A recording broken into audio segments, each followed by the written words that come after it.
Am I ready? Okay. This training is in case you forgot anything that we started teaching you back in, when was the first training? Like January. Yeah, end of January. Like I forget things in my class that I learned today. So here's like the important stuff, kind of like the refresher. If all else fails and you forget everything else, remember what we're going to talk about today. Because it's super important. So, first off, we have this counselor. It's basically like the staff participation agreement, and in order to like legally run a camp, we have to have you like sign one of these. But each document is 8 pages long, and we didn't want to print off 50 times 8. Math whizzes, how many ever that is? 400 papers? 10 stars. So there's just one copy. If you want to read it, you can, or you can just sign a piece of paper saying you're going to live it, because if you're not going to sign it anyways, then you can't come to camp. So it's up here for you to come read, or we're going to pass around this blanket piece of paper that will say, I commit to living by these guidelines. I promise it's up here, so you can come read it, but yeah, we're not going to scam you into like stealing your money or anything like that. You don't have any money anyway. Do you have a pen? You can pass it around. Okay, school of start is right on there. I agree to this. You can pass that around if you want. So, okay. We have another one too. Oh, we have another one. Yeah, we have 2. Oh, we got 2 copies because we're so rich. We can afford 2 copies. That's right. We afford it. 16 pieces of paper. Okay, so many of you have probably seen this video, but here's just a little hump up. My name is Bencho. I've been here for 3 years and I'm 9 years old. I'm Olafin. I'm 8 years old. My camp name is Baloo. If you say your real name, you have to kiss a tree. I have to kiss a tree 3 times.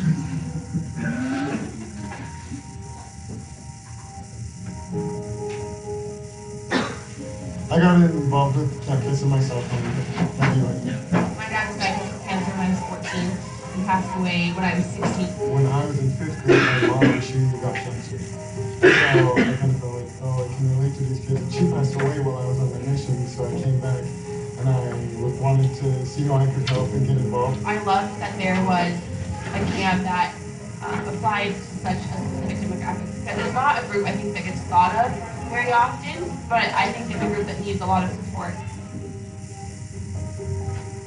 I came because my dad had colon cancer in 2011. The first year my dad was still alive and he had cardiosarcoma, or also known as bone cancer. But before I came here this year, he died of it. Everyone in my neighborhood's like, oh yeah, I've had a dog that died. I'm like, that's not the same.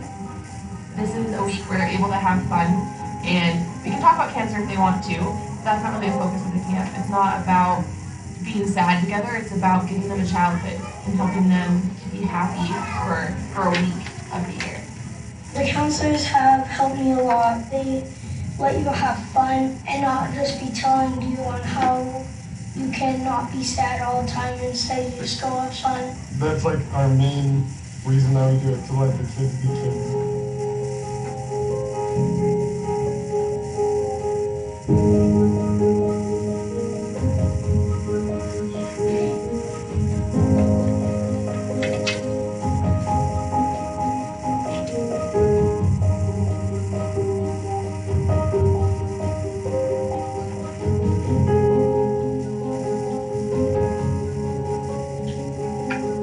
Cool. So our star of the show, Rapunzel. Yeah, that's Camp Kesem, and we were Camp Kesem at BYU, and it's thanks to people like you guys who are willing to be counselors and sacrifice a week of your time that we can do what we do. Just kind of for those of you who you already know what we do, but it's a national program.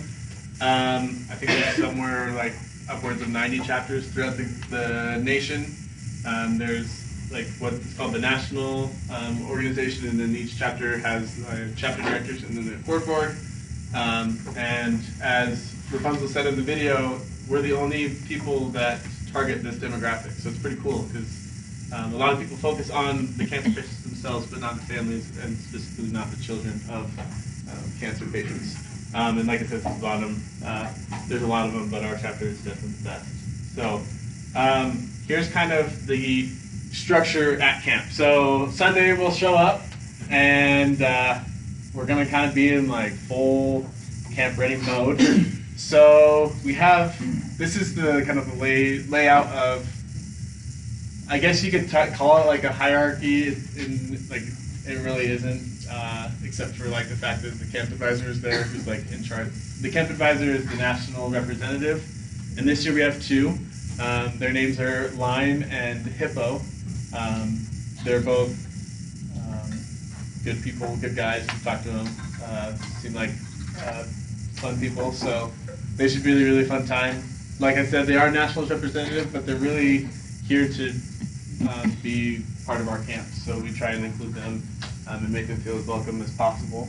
And then we've got the admin team, which is myself, Smoo, Fritz, and Nacho, along with the camp advisors as well. And we aren't over a specific unit, but we're kind of there as an additional resource to you guys if you need something. If you need an extra set of hands, or you just need a little break, kind of a little breather, we kind of fill in where you can, and then we help put on like the camp-wide activities and whatnot. We have 3 nurses that'll be there with us this week. We have Ducky, who was there last week or last year. We have Stitches, who is new, and then we have Deanne. I don't know her camp name yet, but she's going to be there for the teen camp out. So she'll go with the teens on their camp out. And then mental health professional, we have 2, and that's MHP and Honey Rose. Not MHP, it's Squints and Honey Rose. MHP is the second one. So, yeah, Squints. So, it'll be really fun. Like I said, like I said, it's not a hierarchy because that's a horrible way to put it because we're all like in this together. But these are like resources to everyone there at camp, to the campers and to the counselors. And then as we talked about, you guys will be divided into your units. You all know your colors. And then in those, you'll have your unit leaders, 1 boy, 1 girl, and then you guys that are the cabin counselors. So that's kind of the structure of camp. That's how we kind of do things. So yeah. Like I said, there's the roles and responsibilities that we are required for you guys, we are required to follow and live at camp. There's a long list of them. We'll send out this PowerPoint. You can go look at the policies and your responsibilities. But it's the majority of them are pretty self-explanatory, and you would expect that. But here's some things that, just as a reminder, the mandated reporting has to deal with things as far as like child abuse or self-harm, suicide, ideation, anything like that where you feel like the safety of a camper or anyone is in jeopardy. As counselors, we are mandated to report that to Child Protective Services, and basically, yeah, we just have to do that. We can't take the risk of, even if it's nothing big, but we report it. The other one is lap sitting and the camper carrying. If you're like in orange or above, or like red or above, you shouldn't have to worry about that because like I hope a teenager's not coming to sit on your lap. That's weird. But the yellow group, probably like the hardest part about being the yellow counselors because this cute little kid's gonna want to come sit on your lap. And it's kind of like on your mission where you don't have to be like, shoot kid, get out of here. But like if they sit on your lap, just kind of scoot them next to you. Just a liability kind of thing. Lap sitting, definitely no. Carrying campers as well. People will be like, I can't walk a single foot more. What's up? Welcome. So no carrying the campers, even if they're like deathly ill, like they'll be fine. the nurses will tell you, like, yes, you can carry them. But besides that, like, they have 2 feet. They can walk unless they lost one of them. Yeah. Beware of campers like pretending to be injured. Someone will do that, especially if they have a crush on the nurse. Exactly. So That's why I said if the nurse says you're okay to carry them, then you're okay. But if you didn't get permission from the nurse, then it's probably somebody faking it, wanting some good old one-on-one time with their favorite counselor. This one, keep personal relationships private. Not that you have to like not talk about it, but it shouldn't be obvious that like Gummy Bear and her fiance are there, and they're just like always leaving their group. Sorry, I'm like calling you guys out because I know you want to do it. But like, so, I guess I could use my wife for that. That's right. I don't want to use me though. But anyways, it shouldn't be obvious that like you're neglecting your kids or your time. Like once the kids are to bed and it's after like the staff meeting, totally fine to act as a couple. Whatever you need to do, but yes, within reason. But just like I said, keep that private. The kids will really want to talk about it, but we're not focusing on relationships just because that's just not something we really talk about. Okay, who's the best at explaining the rule of 3? Rapunzel. me. Okay, so campers should never be alone, and you should never be alone with a camper. So everywhere you go, there has to be 3 people. It can be 2 campers, 1 counselor, or 2 counselors, 1 camper, but it has to be that ratio everywhere. Perfect. Great. Okay, this might get complicated because apparently it's complicated. So that does not mean that if my kid is going over there and I see 2 other counselors from a different unit, that he's okay. I'm just going to say, okay, like, so-and-so campers, he's over there with the blues, like, he'll be fine. That, what Rapunzel said, like, pertains to your unit. So it's going to be 2 campers and 1 counselor of the yellow group, or 2 campers and 1 counselor. Like, it's just got to be from your unit. You can't expect somebody else to kind of take care of your kids as well, because then they have to worry about them as well. I promise it's not that complicated. Don't make it more complicated than it needs to be. But rule 3, really important, it's within your unit. After camp, social media, try and refrain from friend requesting or accepting friend requests or follow requests. Whatever social media website or platform you use, just don't become friends with the kids yet. Your time will come where you can then be friends with them on social media. It's just all liability. This also has to do with profile and cover photos. You're fine to post pictures about camp, but never in your profile pictures or your cover photos. Those are people's children, and they don't want you to like kind of flaunt their kids to your friends as well. We have their permission to take their pictures for recruiting or promoting purposes. And then communication, if you want to talk to your campers, the policy is that you send an email to the outreach coordinators, they send it to the parents, and then the parents give it to the kid. And in no way are we going to try and go over the parents' head or behind their backs or anything like that, or go behind. Basically, we want to leave a paper trail saying that people were aware that this conversation was happening. Any questions about that? Okay. Who is this? Who's this is the first year at camp? Who's this? Is this your first year at camp? All right. It was no, not Momo. You're Momo, exactly right. You are Movie. Yeah. Explain the rule of 3. There has to be always 2 counselors and 1 camper, or 2 campers and 1 counselor. Yeah. Genius. All right, cool. Just kind of a little bit about what we deal with. You'll be surprised at the things that some of these kids know about, words that you probably have never heard before. They know kind of like second nature, especially the types of cancer that the parents have had or the treatment that they're going through. So I guess you can just take a second, think about somebody who's been through cancer, whether it's a family member, if it's yourself, somebody that you know, and kind of the impact that had in your life and how kind of it exposed them to things like that. Just remember that like this is such a scary thing, And don't be surprised that they'll know things that you had no idea that a kid that young could know. And don't be afraid to ask questions. If they throw a word out there that you're like, I don't know what that means, totally talk to them about it, and that'd be fine. So communication as a counselor is extremely important. The two types I wanted to just kind of briefly highlight are the nonverbal. Just be present. The nice thing is we don't have cell phone service, so you can't be on your phones as a distraction. So there's really no other reason that you shouldn't be interacting with the kids and being with them. Just remember the number one priority is the kids. We want to make sure that they have a really fun and enjoyable time. And then just lots of active listening. And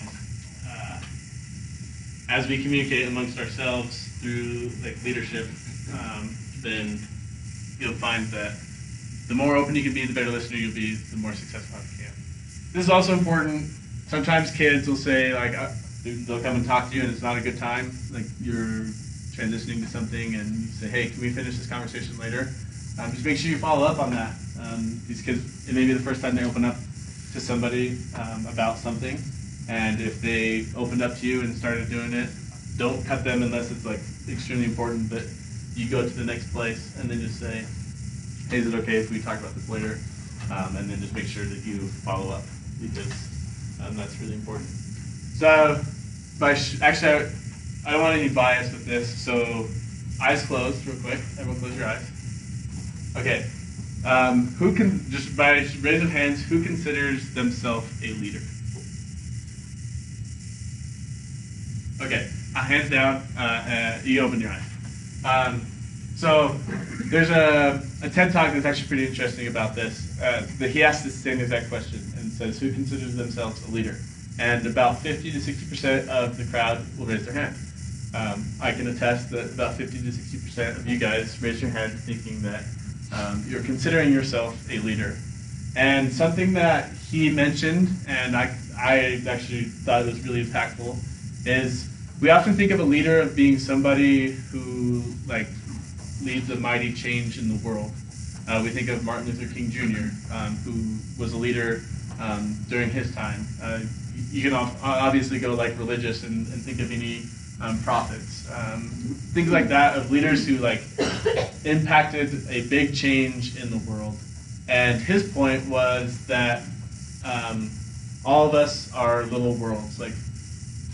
We all have our own personal life, our own little world that we live, and you'd be surprised at the impact that you have on somebody's life.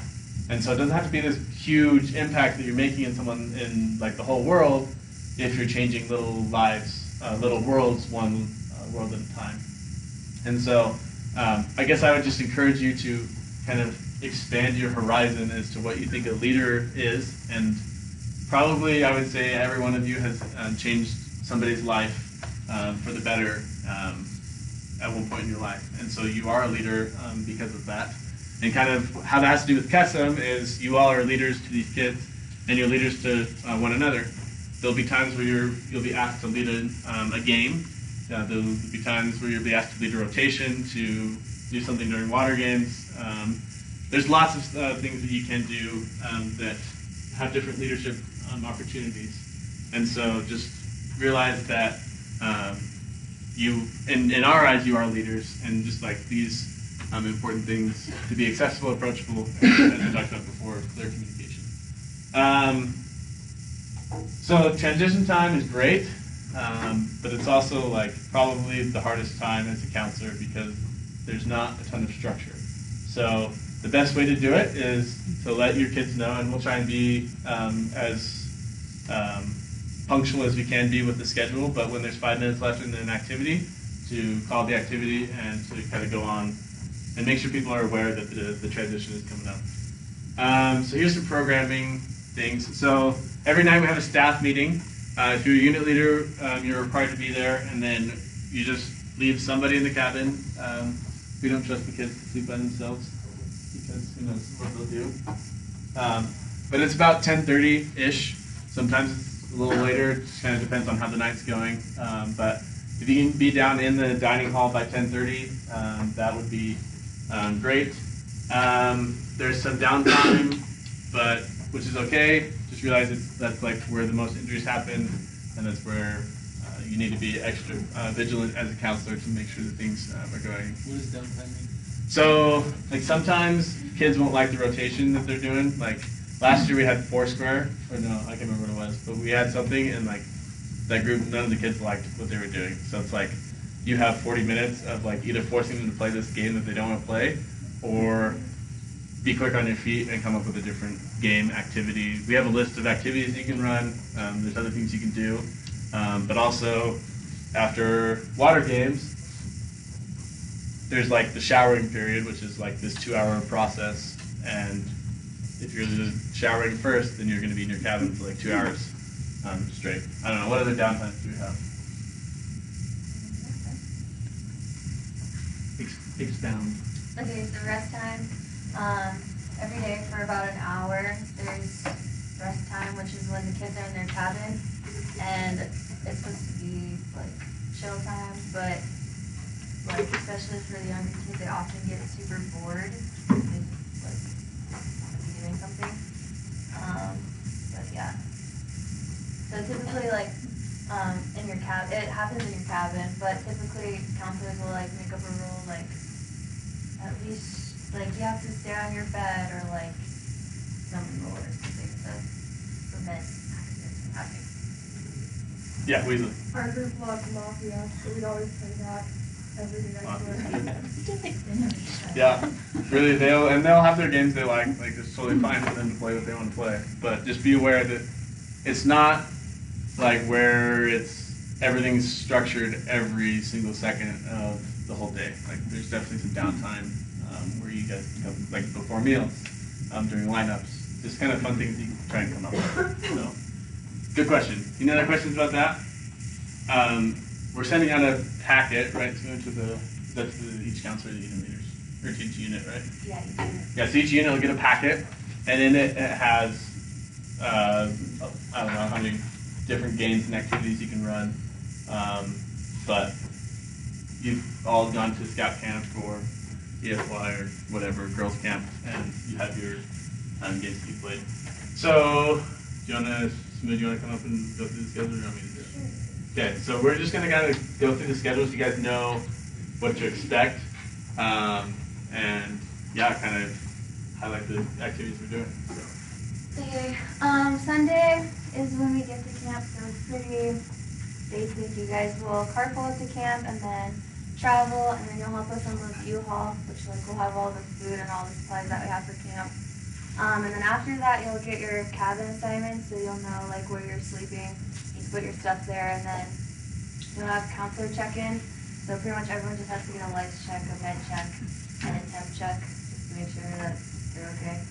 Then we'll have dinner, and then we'll play Fortnite, but like a real live version of Fortnite. So yeah, it'll be good. And then after that, we have another training by our camp advisors, but it shouldn't be that long. But we're supposed to give them that much time. Then after that, we'll have a staff meeting. So every night we'll have a staff meeting, and basically it's just to like go over the schedule for the next day and like if any, just a meeting. It's fun. Then after that, we'll have a cabin chat and a mini empowerment, which we'll go over at camp. And then you'll do a cabin chat with your unit, and basically it'll just be like, what's the best part of your day, worst part of your day, and what are you excited for about this week? Sunday. Monday, in the morning, we'll wake up, we'll have breakfast, and then they'll just be within your units. You'll do different activities, so you'll have a chance to do the zip line and the giant swing that we have there. And then you'll help, you'll decorate your cabin. All the supplies for that will be there. And then you'll either help set up the dining hall, like get all the tables ready, or you'll help set up the field and like decorate it, or you'll help with check-in. It'll depend on your unit. And then file reading basically is just a time for you guys.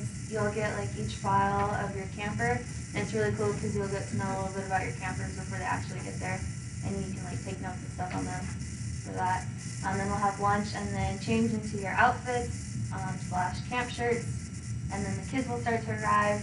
And this is like a moment where there's like downtime, there's no real structure, but like you'll come up, you'll like talk to them, get to know them, and it's kind of just like everyone, all the campers, it's not like, oh, yell at over here, whatever. After that, you'll go to your units, you'll do cabin roles, whatever roles you decide for just your cabin. Then you'll do unit get to know you games with your campers. The teams will get ready to go for their camp out. After that, you have a little break for snack, and then there's a chance for the kids to decorate their nice note bags. Nice note bags pretty much are just these paper bags that we give, and like kids can write notes to each other, or like as counselors you can write notes to your kids, whatever you want, and so they can decorate that. And then counselor unit initiation. We're kind of brainstorming that a little bit right now, but you can see what that means. Dinner, and then that evening we'll go over rules and skits and have like a fun night there. Pretty much, yep. Tuesday is when it actually begins to be like super fun. Breakfast. Well, it already is really fun, but now like the fun like really happens. So breakfast, there's swimming, Angry Birds, which is just a rotation in the field. Sports that you can play, Mario Kart, scavenger hunt, and there's all like in that packet that we talked about. It gives a better description of what each of these activities are, and there'll be a counselor there that will be running it for you. Sometime rest time. Superhero Duo, it will be really fun. Do you want to explain that a little bit, Kibble? Sure. So basically Superhero Duo is kind of like if you mix up Scooby-Doo but also with like superheroes. And so kind of the premise is that your group has to do 6 different things and you have to get each Infinity Stone back. And then there's a surprise twist at the end and you'll find out what that is. But yeah, that's basically We shouldn't have the camera. That's basically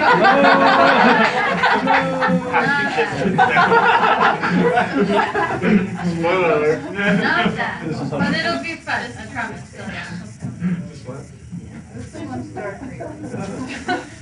And then dinner time, and then that evening is unit initiation, which like from the sounds of what I've heard, you guys are coming up with great ideas. And then after you guys do your initiation, which will take like 20 minutes, we'll have unit wars, which is just like minute-to-minute games that we'll do all together in the field. Closing circle, cabin chat, get ready for bed, all of that. Oh, and then the teams that evening will do a special team activity in the dining hall / arts and crafts cabin. What day is this? Wednesday, it's more rotation, so marshmallow, catapult, dance drama, zip line. The teams will do escape cabin and team building. Yeah, lunch. And then that afternoon we'll have color wars. So for color wars, just like as an FYI, bring clothes that you don't mind potentially getting ruined because they'll be stained and colored. But we'll just split up the kids, and you'll know your units and like the rotations, whatever, on the day of. But you'll do different rotations for that, and then we'll have a free-for-all like paint fight, which will be pretty dope because we bought some cool stuff for that, so that'll be fun. Then to help split up shower time, the teams will do a special like activity there. Kids will shower. If they have time, they can go to the playground, which is there, and then rest time, dinner. And then that night we have a special guest, Scales and Tails, which is this guy with like all these reptiles and snakes and stuff. So they'll be there for that, which will be fun. It's really just rock. Yes. Another quick thing about like the color wars and when she gets to water wars, you have to wear shoes. So you have to wear closed-toed shoes the whole week, and it still applies. Yeah. So no chacos. No. Yeah, you have to wear. Yeah, get some Crocs. Wait, do you have to wear Crocs? I think for water wars, I think they can be. You can't be barefoot. Anyway, so just keep that in mind. Like, don't wear like your real like new fresh Nikes, you know. Continuing Thursday. So Thursday is known as like the empowerment day. So the activities are a little more relaxed. There'll be arm photos, which I don't know if you guys have seen before, but we'll write like words on our arms and then have like a Rob Newbold, for any of you guys that know him, he's coming to take the photos for us. There'll be arts and crafts that we'll do there, and then a service activity, and the teams have space movie amphitheater, which again you'll know what all of this means when you, like, you'll get a better explanation of all of them. Then there's rest time, and then in the afternoon we're doing empowerment. And empowerment is basically just when we like come together and discuss, like, it's empowering for us. Like, it's a time where we like actually talk about cancer and people share their stories and whatnot. And after that we have dinner, and then we're gonna watch a movie and play. They'll have, like, for the older kids that don't necessarily want to watch a movie, there'll be like cards and activities in the back that they can do for that. And then closing circle, all of that stuff. Right? It's so freaking fun. Okay. So breakfast, and then we'll have boards, which are the huge like balls that kids like bump into each other with. Battlefield, which is this guy who comes and sets up this like battlefield with Nerf guns. The kids love it. The younger kids will do a cooking rotation, which is pretty much just like decorating cookies. It's like a little free-for-all thing for them. And the teens will do tie-dyeing. And then that afternoon we'll have water activities. So again, like messy wards, you'll be split up into different rotations with different activities. And then in the end, there's like a huge water fight. Like there'll be like 5,000 water balloons. It's awesome. Yeah. And you're doing the same as last year, where it's like mixed all ages. So it's mixed all ages for messy, but all the same for water. All the same for water. Yeah, because there's swimming time for water. Okay. Then rest time. Yeah, it's Olo time. Then rest time, then themed dinner. So the theme for this day is disco, so the dining hall will be decorated. Oh, cool. And then talent show, so the kids can sign up earlier in the week to perform in the talent show. It's always very fun, and then a big dance party at the end. And then same evening stuff. And then Saturday is basically, the morning's kind of like open, like you pack your stuff as you please, and then you go down for breakfast. There's no like set time for breakfast. And then camp photos, where we'll take one, like all of camp, and then like your individual units. And then camp rewards, so at the end of the week, you guys write paper plate awards that you give to each of the campers. Closing ceremony, and then camper pickup. That's the schedule. Any questions about anything? We'll go into detail more like when we get to camp, but basics. And want to go over the theme days too? Okay, yeah. So Monday, when kids get there, it's dress like your name. Tuesday is superhero. Wednesday is sports day. Thursday is space day. And then Friday is disco. I do have a question. Yes. So who do I talk to find out like the cook schedule? Like when we come there? We can talk after. Yeah. Cool. Okay. Yeah, the schedule is really cool. Gonna be lots of fun activities, so now you can kind of know what to expect, what type of things we're gonna be doing. So, can somebody explain to me explain to everyone what Cat and Chat is? Jeff, you've been here enough. You gotta know.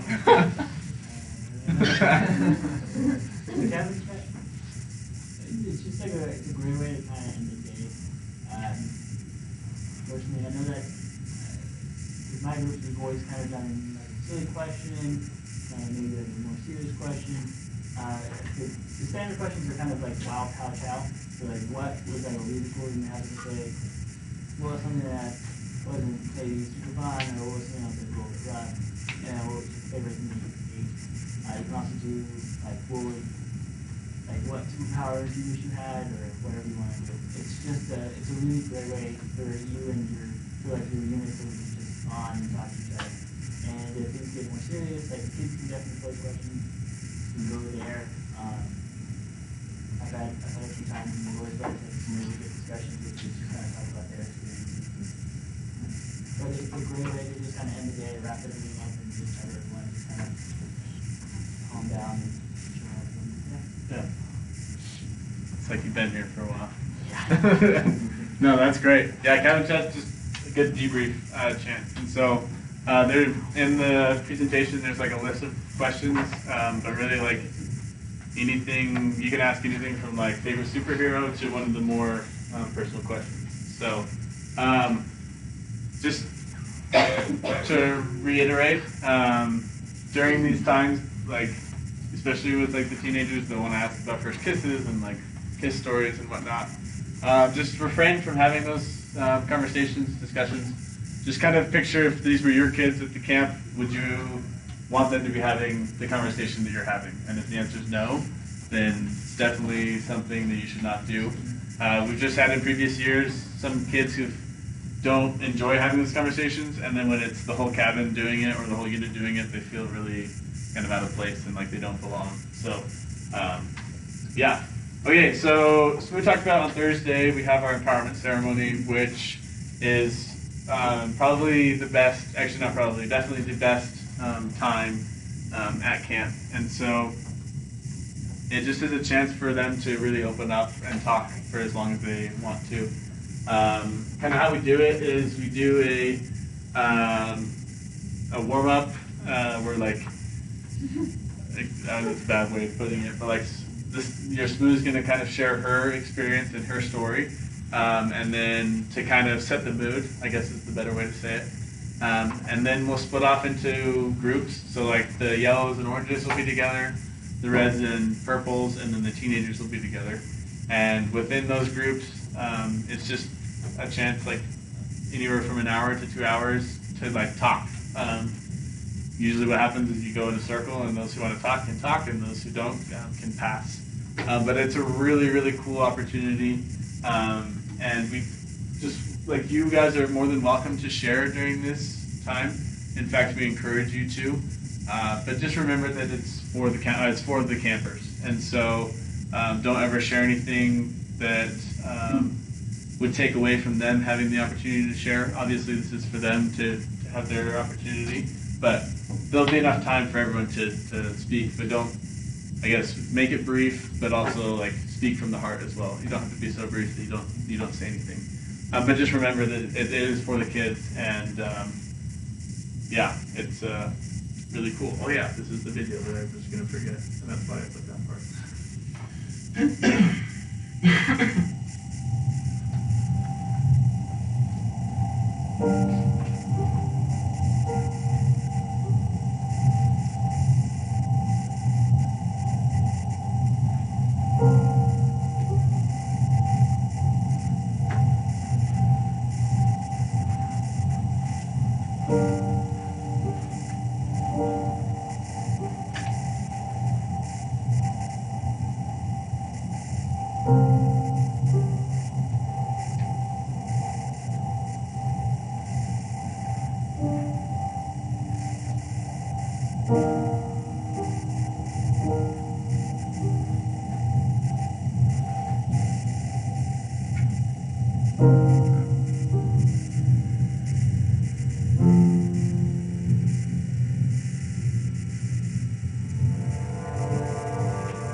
yeah, empowerment is really good.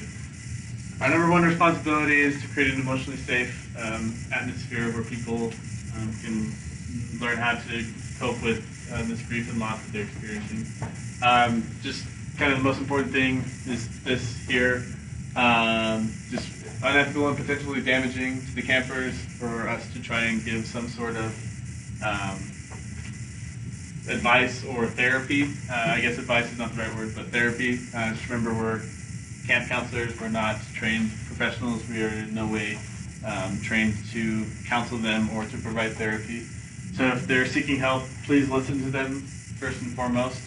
And then, like it says here, mental health professional and the camp advisor, two extremely, I guess there'll be four this week of camp, but four extremely helpful people that are trained to help us in that way. The mental health professionals are so cool.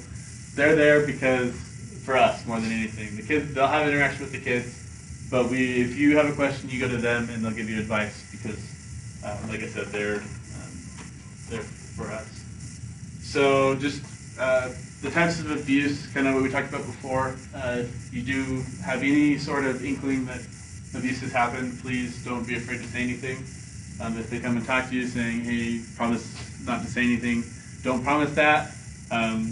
Once again, we're obligated by law to disclose things like this. Listen. If they're talking to you, just definitely listen to them, be their friend, and then get help, and then, like I said, the report. If there's any questions as I go, please don't hesitate in asking, but just want to kind of get to this part because it's really just more talking than anything. Yeah? Sorry, this is less serious, but can you post a link to that video on Facebook so we can share it? Absolutely, yeah. Or, yeah, and then it's also on YouTube, Luke's story, but I'll share the link for sure. So serious issues of kind of the campers could potentially be facing. The suicide ideation, once again, even as a joke, if they say, like, I'm going to kill myself, like that's something we have to take seriously, just because we can't take that risk. Eating disorders, self-mutilation. Once again, we're not professional counselors, seek help. And then, I guess, of all things about these like important things, just remember we want to show our love and dedication to the campers. And we do that if there's behavior that we're concerned about by reporting it, so we can be helpful. Homesickness. So we're going to do a little Kahoot it. So everyone get out a phone or a device, whatever you want to do it on. So this is about homesickness. And this is kind of just like a survey. If you don't know how to do Kahoot, go to Kahoot.it and then type in that game pin.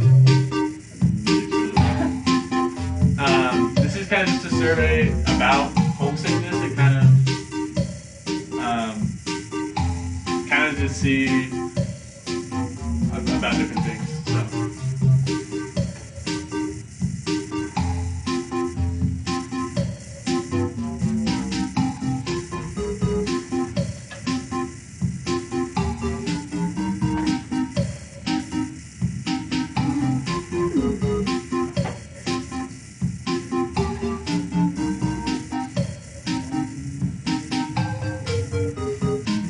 All right, 5 seconds. Anyone like trying to get their last second? All right, we'll go with it. Stop puppies.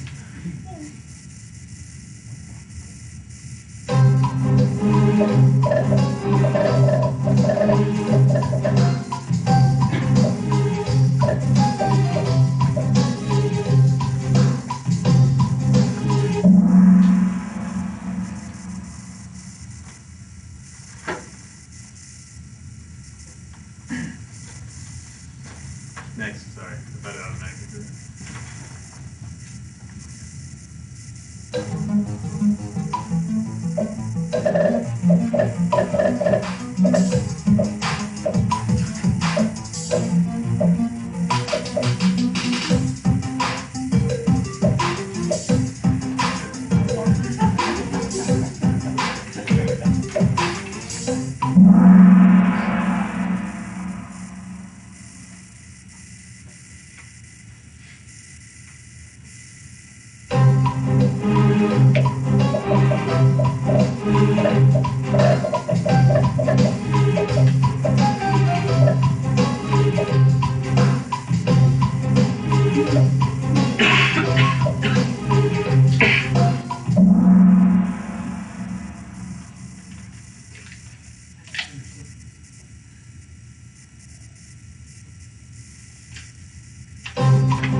Okay,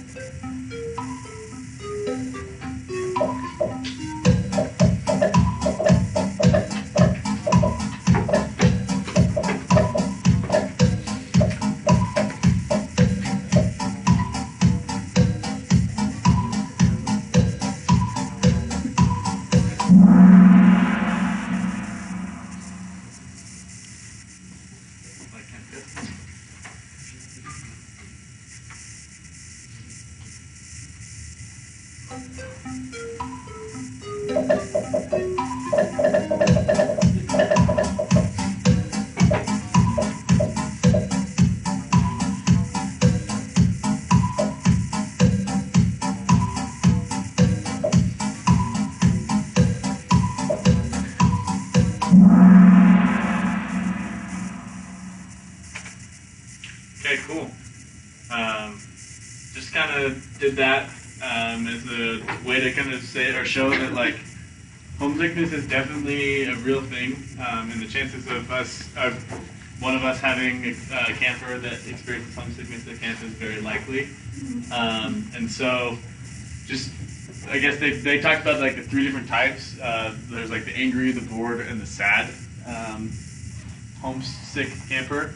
And then there's like the 2 ways that we can do. We can prevent it, and then we can intervene once it's already, if it's already happened. So just most important thing is kind of help them, get to know them and help them start getting involved as quick as possible. Get to know each other, get to know them on an individual basis, and you'll be amazed at what it can do. And then once it's happened, there's some coping strategies that we recommend. One is to kind of talk about little things that they are looking forward to in the next days. Usually it'll happen at night before bedtime. But you can talk about favorite activities that they have coming up in the next day, or highlights that they had of the day that they just had. Or you can talk about their favorite food and if there's a favorite meal that they're going to have the next day. Or if this is a good idea, if it's like Wednesday or Thursday, talk about how much time has already happened. Don't talk about, if it's like Monday night, don't be like, oh, you still have 4 nights of this. But if it's Thursday night, like, you've already done it this much, like, see how far you've made it, like, you can do it one more time. Things like that are really good technique, especially for the younger kids. That's going to be probably the people who face it the most. Important things, never, ever, ever, ever say that they can call home, because they can't. Well, yeah, it's just not something that we do. If it's like worst comes to worst, it's something that the admin will talk to them about doing, but never should you guys promise that they can call home, and then never make a promise that you for sure can't like fulfill. So it might sound good to like say that your best friend has gone to teen camp. No. McQueen dealt with this homesick camper last year and did wonderfully. So sorry, McQueen. But really though, you can. Sorry, McQueen, I'm such a jerk. But okay, special needs campers. You should know by reading the camper applications if they have any special needs. Just probably the biggest thing, or 2 biggest things: planned ignoring. You'd be amazed at some of the things that the kids will do just to get a reaction out of you, especially like for you to say the word no, like don't do it. If you just like ignore them, like obviously watch what they're doing, make sure they don't do something stupid, but don't say no, because as soon as you say no, like the hill is probably the perfect example. This is one of our campus pizza. He won't be here this week, but he likes to climb up the hill, and if you say no, that just means he's going 5 feet farther up the hill. But if you just let him do it and just watch him, he just stays there, but he's just waiting for the no. And so like, if it's an appropriate time, then ignore them, but like be paying attention as well. And then the other thing is reviewing the schedule with them, especially people who struggle with autism. It's nice for them to know what to expect, especially transitions, changing activities. As long as they are prepared for it, then they're going to handle it a lot better. If you feel like a schedule, like during the middle of the week, if you feel like a schedule would be necessary for them, that's totally something that we can get for them, so that they can see like a personal schedule of like, okay, this is what we're going to do and when. So, but they're great, just as the other campers, all the other campers yeah, this is just a little chart. Pick your battles when you feel like it's, obviously if it's really threatening to anything, then you'll want to interact or intervene. But camper safety, just beware that we don't allow bullying. Obviously, there's not much bullying that happens at camp, but just prevent and intervene, just as we talked about before. And then in sort of an emergency, stay calm, keep track of your campers. We've talked about this a lot at the trainings. The count off, like first day of camp when you do the cabin rules, recommend you guys finding a way to keep track of your campers, whether that's spelling a word or counting to something. And then assess the risk of any environment that you're in, just so you can help mitigate that. And as I've said before, transitions, they're great, but also like that's when madness can happen, so just be aware of that. This is something that's obviously a lot more, I guess it's more, not important, but more something. Words are not coming well. But Camp Kesem has a one offense rule regarding negative comments or jokes regarding one's race, religion, ability, nationality, sexual orientation, gender expression, and identity, family structure, or socioeconomic status. So if these comments happen, you'll let one of the admin team members know. We'll have a talk with the camper, and it's kind of a one, you get one warning, and then after that, they'll be sent home. So just beware of that. Behavior management, when you see good behavior, praise it. Specifically, negative behavior, once again, ignore it if you can, or redirect it before you see it escalating. And then also, if it's something you feel like you should acknowledge it, then you can calmly acknowledge something happened. If you feel like your campers aren't listening, we can do a behavior plan with them, preferably earlier in the week rather than later, so that they can kind of know the expectations that we have of them. Camp Kesem, we love diversity. BYU is very diverse in their ideas and thoughts, and but while we aren't very diverse, we definitely in no way want to seem like we have prejudice, just like we talked about. We're extremely open and welcoming to anyone, regardless of any of those things that we talked about. So just realize diversity is extremely important and a big part of what Camp Kesem is. Emergency procedure, we'll talk about this at camp a little bit more, but walkie-talkies, you usually don't have them. Anytime you hear the walkie-talkies, you should stop and listen to them, because it's probably something important that's going on. But what will happen is we'll all be on a channel, and then you'll say, like to a unit, you'll say channel up, and then you'll channel up, talk to them, and then go back down. That way, not the whole camp doesn't have to hear about it when something happens. Tree in the forest means that you see somebody that probably shouldn't be there at camp. Our campsite's like in the middle of nowhere, so no one should be there. There are Ruth and Arlen, or Hump and Sexy, as they like to be called. They chose their names, not us. So they're like 75-year-old like people. They're awesome. They're there, so like don't be afraid if you see them. Like that's just a way to notify over the walkie-talkie. And then if there's a lost camper, say has anyone seen the 116 lost pages? But we'll talk about that right before camp with the camp advisors, who will have no idea what that means, but it's really fun. So ideal counselor, teamwork, leadership, and communication, which all of you so wonderfully have. And probably like the biggest plea is to be a team player. Raise your hand if you were on Cord Board this year. So a year of like blood, sweat, and tears, and laughs, and a lot of stuff went into getting camp ready. And as well as you guys, like you have helped fundraise, you've helped come to events, you're here for trainings. So there's been a lot of things that have gone on to make this happen. And so just be a team player. If you have to do something that you may not like to do, if you can like just kind of swallow your pride and just do it, it'd be the best way that the camp can happen. And so here's just a reminder, rule of 3. Someone else explain what rule of 3 is? You'd be surprised how many people don't understand what it is. Snowy? So you either have to be like 2 campers or 2 counselors, 1 camper, but you can't ever be one-on-one with the camper. Of your own unit. Boom! Yeah, nailed so it. you also like, yeah. don't just take random things from different The don't pull legal just takes things. Okay, that also has to do with the 3-to-1 ratio. So we like to keep it where 3 campers to 1 counselor. So just make sure that you're kind of obeying that as well to the best of your ability. The hill. Hey Terry, explain the hill. I'll go up the hill. What is the hill? The hill is, well, it's a hill. Where is the hill?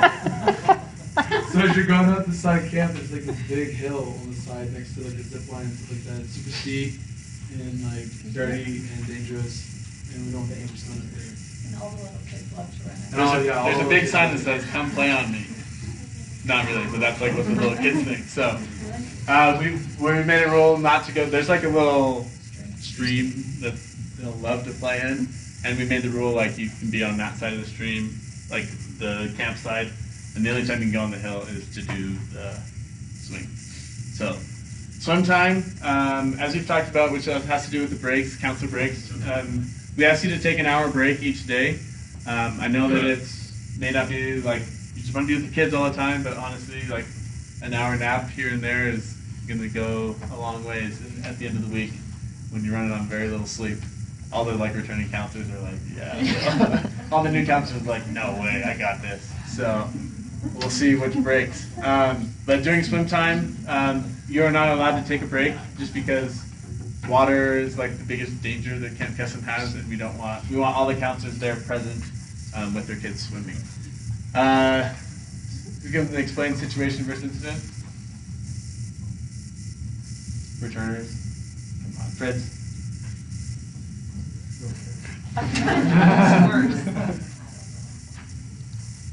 Right. Nacho.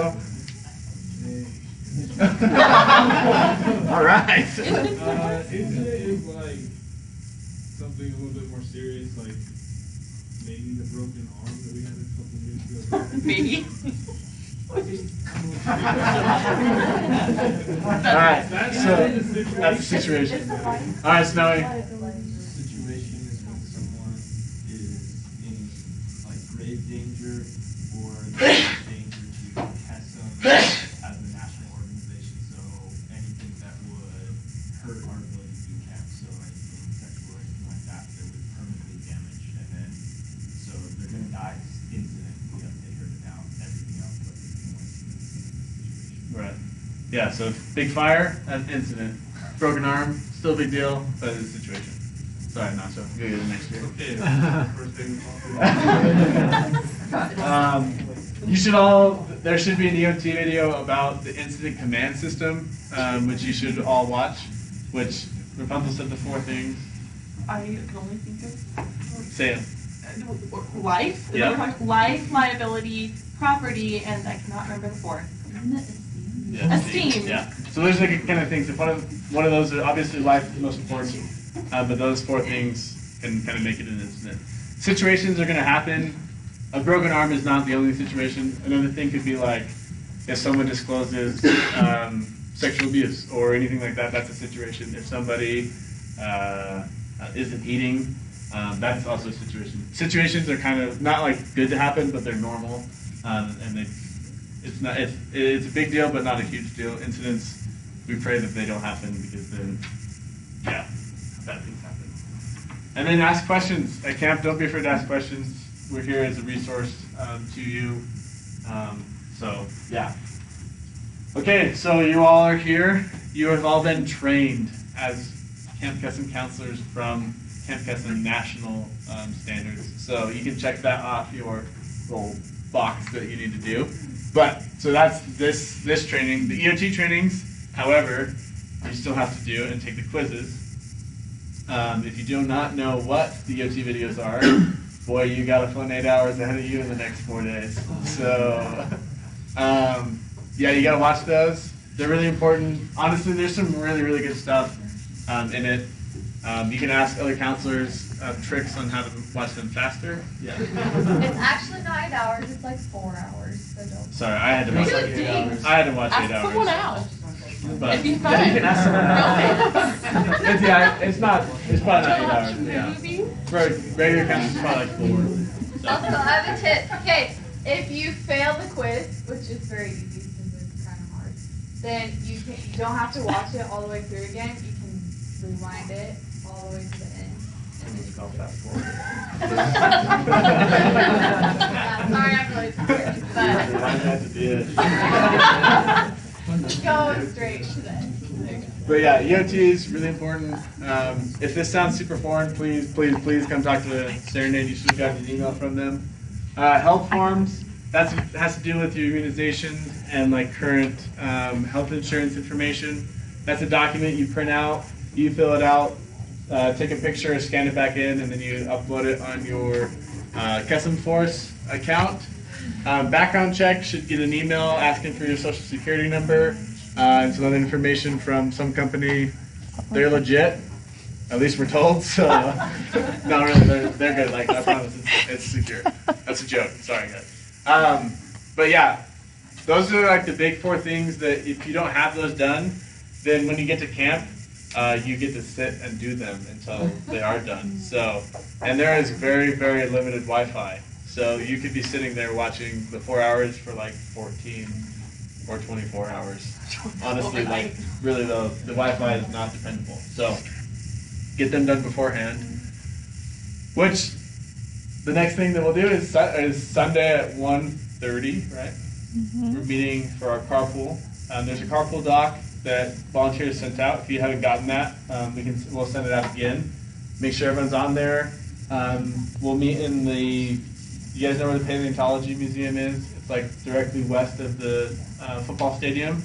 The parking lot there is good. You can park there the whole week and not get ticketed. Or no one's got ticketed yet. So far. Really sucks. I have a question. Yes. Will we be receiving a packing list? Yes, it's in the counselor packet. Are we receiving a counselor packet? You did receive the counselor packet. I didn't. We will send out the counselor packet again tonight, but the counselor packet kind of has all of this in one. It's got the things you need to do. It's kind of got the schedule, like highlights of the schedule. It's got a packing list, and then it's got a link to the carpool doc. There's also the counselor cabin snacks, which is probably one of the best parts about camp. Got it? There we go. She found it. FYI, everyone, it's in the Pump Up 6:20, 6 p.m. email, in case you did not read the whole thing. Nailed it. Read those emails. They're great. The important information was the subject. Perfect. So yeah, bring a treat to share for the week. Multiple treats, it's a long week. Yeah. 5 trips, it's not going anywhere. Yeah, enough for like, yeah, a week. Costco. Yeah, Costco size, not Smith size. So, yeah, and then we kind of went over the Sunday schedule, but are there any questions between now and then? Just, yeah, get these things done, and you're pumped. If you haven't met with your units about unit initiation, that would be really important. Unit leaders, if you haven't talked to us about getting reimbursed for that, come talk to us. But, any other questions? Okay, then before you leave,